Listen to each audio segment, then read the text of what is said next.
Hello बच्चों, कैसे हैं आप लोग। आशा करते हूँ कि आप सभी अच्छे होंगे। बच्चों, शुरू करते हैं आज का अध्याय। अविकारी शब्द, इनडिक्लाइनेबल वर्ड्स। संज्ञा, विशेषण आदि शब्द विकारी होते हैं। लिंग, वचन, काल के अनुसार इनके रूप में परिवर्तन किया जा सकता है।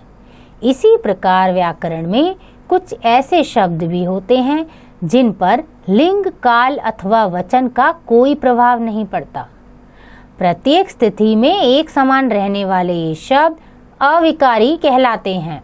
जैसे मैं प्रतिदिन पार्क जाता हूँ, हम प्रतिदिन पार्क जाते हैं, तान्या प्रतिदिन पार्क जाती है, शेखर प्रतिदिन पार्क जाता है।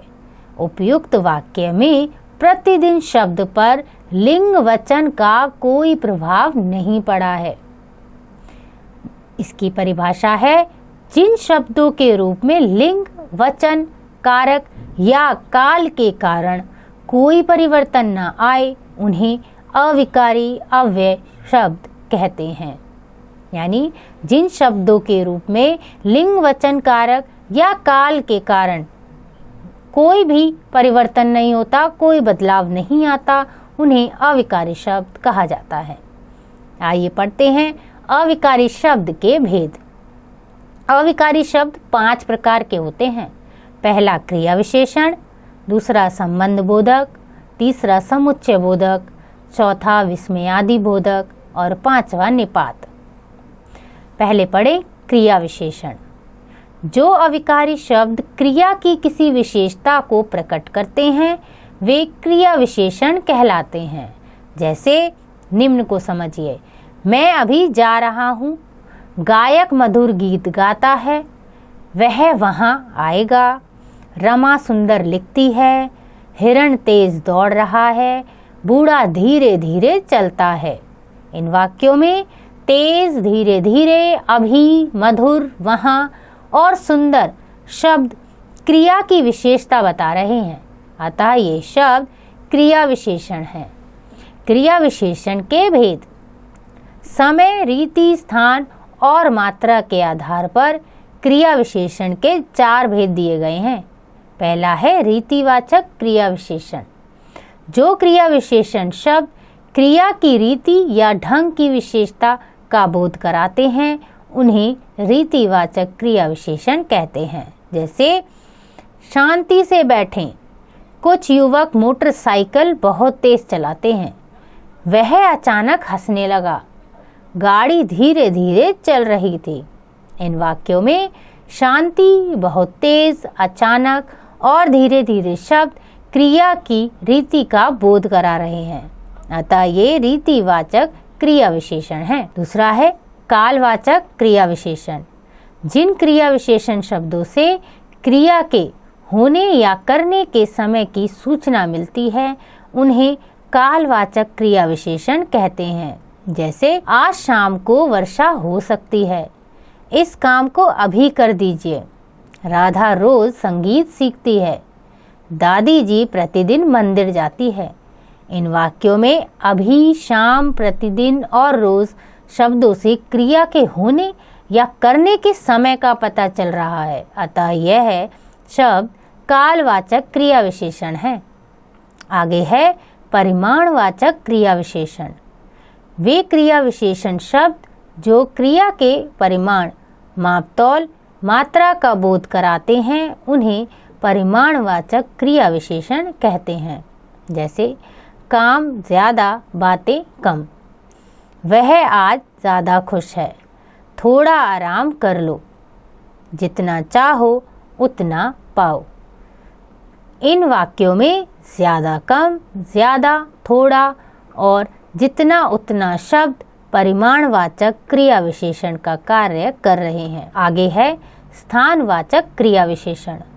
वे क्रिया विशेषण शब्द जो क्रिया के होने के स्थान का बोध कराते हैं उन्हें स्थानवाचक क्रिया विशेषण कहते हैं। जैसे सरोवर निकट ही है, अमर यहाँ रहता है, इधर उधर देखो, भिखारी नीचे बैठ गया। इन वाक्यों में निकट, यहाँ, इधर उधर और नीचे शब्दों से क्रिया के होने के स्थान का पता चल रहा है। अतः ये शब्द स्थानवाचक क्रिया विशेषण है। आइए पढ़ें विशेषण और क्रिया विशेषण में अंतर। विशेषण शब्द संज्ञा और सर्वनाम की विशेषता बताते हैं, जबकि क्रिया विशेषण शब्द क्रिया की विशेषता बताते हैं। विशेषण शब्द संज्ञा या सर्वनाम से पहले आते हैं, जबकि क्रिया विशेषण क्रिया से पहले लगते हैं। आइए बच्चों पढ़ते हैं कुछ प्रमुख क्रिया विशेषण। स्थानवाचक यहाँ, अंदर, निकट, स्थात, नीचे, दूर, वहाँ, पीछे, आगे, बाहर, ऊपर। कालवाचक कल, फिर, लगातार, तुरंत, दिन भर, आज, परसों, शीघ्र, कभी कभी, तत्काल, प्रायः। परिमाणवाचक थोड़ा, अधिक, जरा, कितना, ज़्यादा, बहुत, तेज, पर्याप्त, मंद, केवल, उतना। रीतिवाचक इसलिए, सचमुच, हाँ, बेशक, क्यों, मुस्कुराकर, अचानक, निसंदेह, अवश्य, संभवतः, हंसकर। तो बच्चों ये थे कुछ क्रिया विशेषण के उदाहरण। आपने सीखा अविकारी शब्दों में लिंग, वचन और कारक के कारण परिवर्तन नहीं होता। अविकारी शब्दों को अव्यय भी कहा जाता है। अव्यय शब्द के 5 भेद होते हैं: क्रिया विशेषण, संबंध बोधक, समुच्चय बोधक, विस्मयादि बोधक, निपात। आशा करती हूँ कि आपको यह अध्याय समझ आ गया होगा। इसका अभ्यास आप स्वयं कीजिएगा। आइए बच्चों पढ़ते हैं आगे। संबंध बोधक, प्रीपोजिशन। निम्नलिखित वाक्य को ध्यान से पढ़िए। लक्ष्मण राम के साथ वन गए। पिताजी ईरा के लिए गुड़िया लाए। बगीचे के अंदर बच्चे खेल रहे हैं। पुल के नीचे नदी बहती है। छत के ऊपर लोग खड़े हैं। शिक्षा के बिना मनुष्य पशु समान है। उपर्युक्त वाक्यों में के साथ, के लिए, के अंदर, के नीचे, के ऊपर और के बिना शब्द संज्ञा या सर्वनाम का संबंध अन्य शब्दों के साथ जोड़ रहे हैं। अतः ये शब्द संबंध बोधक अव्यय हैं। संबंध बोधक अव्ययों को यदि इन वाक्यों से निकाल दिया जाए तो ये वाक्य बिखर जाएंगे। परिभाषा है, जो शब्द संज्ञा या सर्वनाम का संबंध वाक्य के अन्य शब्दों के साथ बताते हैं वे संबंध बोधक कहलाते हैं। यानी जो भी शब्द हमारे संज्ञा या सर्वनाम के संबंध को बताते हैं, दर्शाते हैं, उन्हें हम संबंध बोधक कहते हैं। आइए पढ़ें संबंध बोधक अव्यय के भेद। संबंध बोधक अव्यय 2 प्रकार के होते हैं। पहला, सामान्य संबंध बोधक। सामान्य संबंध बोधक अव्यय विभक्ति रहित होते हैं। जैसे पांडव वर्षों तक वनों में भटकते रहे। ज्ञान बिना जीवन व्यर्थ है। हमारा काम राम भरोसे चल रहा है। अमर विद्यालय तक गया है। इन वाक्यों में संबंध बोधक अव्ययों वर्षों तक, बिना, भरोसे और तक के साथ विभक्ति चिन्ह नहीं है। अतः ये सामान्य संबंध बोधक अव्यय हैं। आगे विभक्ति युक्त संबंध बोधक। इन अव्ययों के साथ विभक्ति चिन्ह होते हैं। जैसे मेरे घर के सामने एक मंदिर है। वह अपने मामा के यहाँ पढ़ता है। दरवाजे के बाहर कोई खड़ा है। पिताजी दादाजी के लिए छड़ी लाए। आइए बच्चों पढ़ते हैं संबंध बोधक और क्रिया विशेषण में अंतर। संबंध बोधक संज्ञा या सर्वनाम का संबंध अन्य शब्दों से जोड़ते हैं, जबकि क्रिया विशेषण क्रिया की विशेषता बताते हैं। संबंध बोधक से पहले विभक्ति चिन्ह लगे होते हैं, जबकि क्रिया विशेषण शब्दों के साथ विभक्ति चिन्ह नहीं होते। कुछ प्रमुख संबंध बोधक: के, का, की, को, में, ने, पर, से पूर्व, से पहले, से पर, से दूर, के सिवा, के बाद, के पहले, के आगे, के पीछे, के पूर्व, के पास, के निकट, के सहारे, के समान, के बिना, के जैसा, के अलावा, के ऊपर, के नीचे, के बीच, के भीतर, के अंदर। आपने सीखा वाक्य में आई दो संज्ञाओं और सर्वनाम के बीच संबंध बताने वाले शब्द संबंध बोधक कहलाते हैं। संबंध बोधक अव्यय के या से उपसर्ग से शुरू होते हैं। कुछ शब्द क्रिया विशेषण और संबंध बोधक दोनों में ही प्रयोग होते हैं। क्रिया से पहले आने पर क्रिया विशेषण शब्द कहलाते हैं और विभक्ति चिन्ह के साथ आने पर संबंध बोधक शब्द कहलाते हैं। बच्चों, आशा करती हूँ कि आपको यह अध्याय समझ आ गया होगा। इसका अभ्यास आप स्वयं कीजिएगा। आइए आगे पढ़ें। समुच्चय बोधक कंजक्शंस। निम्नलिखित वाक्यों को पढ़िए। नीलू तथा रीतू दोनों बहनें हैं। राम, मोहन और गीता सहपाठी हैं। रमेश का भाई और गीता का भाई दोनों एक ही कक्षा में पढ़ते हैं। मैंने कहा कि मैं यह काम नहीं करूंगा। उपर्युक्त वाक्यों में तथा और की शब्द वाक्यों को आपस में जोड़ रहे हैं, अतः ये समुच्चय बोधक अव्यय हैं। समुच्चय बोधक भी एक अविकारी शब्द है। समुच्चय बोधक को योजक भी कहा जाता है। योजक का अर्थ जोड़ने वाला होता है, अर्थात समुच्चय बोधक अव्यय शब्दों, वाक्यों या वाक्यांशों को आपस में जोड़ता है। इसकी परिभाषा: जो शब्द दो शब्दों, वाक्यों या वाक्यांशों को आपस में जोड़ने का काम करते हैं, समुच्चय बोधक कहलाते हैं।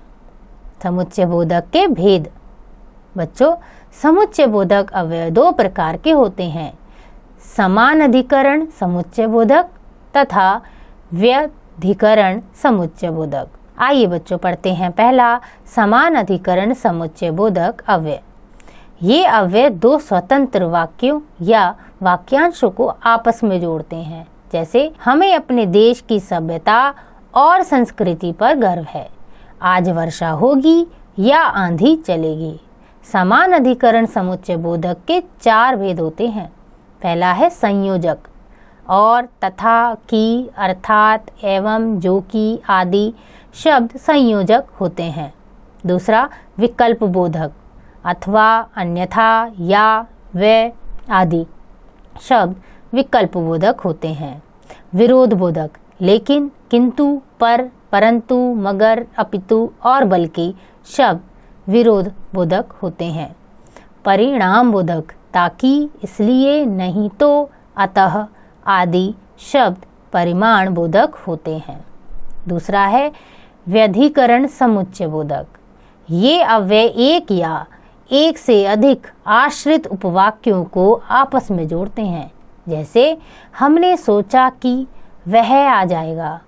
वह मितभाषी अर्थात कम बोलने वाला है।